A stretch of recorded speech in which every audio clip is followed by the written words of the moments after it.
So what we looked at is, again, booting through as much as we can and curling the toes back. If I can't reach the head, I will go for the near side arm and try and come and build all the way up. The problem is that if he starts to turn onto his side, I have problems here, okay? The last thing I want is for him to go belly down, because then I can't do any of this. If he's belly down, I can't break the posture, okay? If I break the posture, you can't extend the hips, but if he's turned away from me, there's no way of preventing it. Okay? No gi is way harder. In the gi, I can just reach forward, I can grab a lapel, I can grab some form of material, there's something I can get on the upper body. With no gi, it's not going to be there, okay? So we need to look at the orientation. The problem with the orientation is, in order to break the orientation of the straight footlock, you're bringing your foot and your heel into kind of the danger area of the outside heel, okay?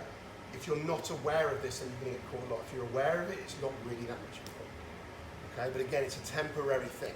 I don't want to, again, the breaking of the orientation, I boot, I turn, and I want to be bringing my toes to the center of his body here, okay? So then if he tries to straight footlock me, just really grab it. Again. It's not really that.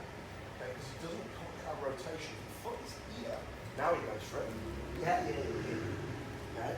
Now it's going to be a massive problem. So normally with a straight footlock, again, everything is lined up.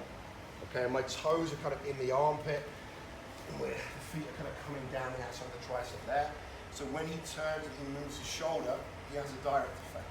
His shoulder can move more than the center of his back can move, okay?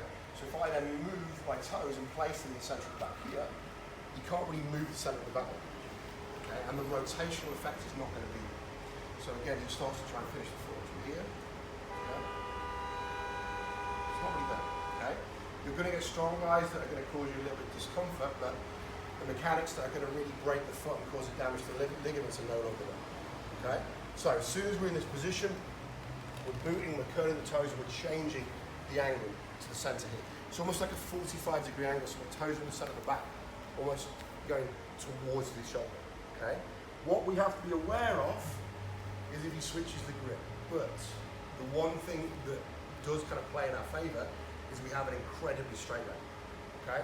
It's difficult to heel hook, especially outside heel hook, with a straight leg, okay? If he starts to change the grips, this is the other thing as well. If he changes the grips, he's going to loosen up the end of the lever, okay? Just like that, yeah? So he changes the grips, and now I can start to move the foot and extract it from the situation anyway. You know a lot of people are going to switch. They're going to see that it's not there, but the heel hook is. This is when we start to move. If he then catches in an outside heel hook, then we have a different problem, okay? But outside heel hooks are pretty shit in my opinion. So, having said that, you should definitely tap if you're on.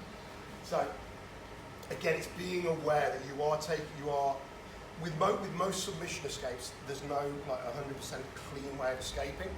What you have to do a lot of times, you have to almost kind of give them something else in order to escape the position. And this is kind of the trade-off here. By breaking the orientation here, we're giving him a little bit of a shot at a heel hook in this position. But as I say, I'm not going to just stay here. Okay, once I've done this, it becomes harder for him to finish a straight foot. This is when I go to other things. I will try and come to the top position. I will start to break the leverage and the knee positions and escape here. Okay. So one more time, he comes through, gets a straight foot lock. I boot, get the back of the head if I can, but I turn and I bring my toes to face towards the shoulder. Again, the whole time my foot is going backwards, nice and tight here. Okay. Does that make sense? Good. Okay, let's go.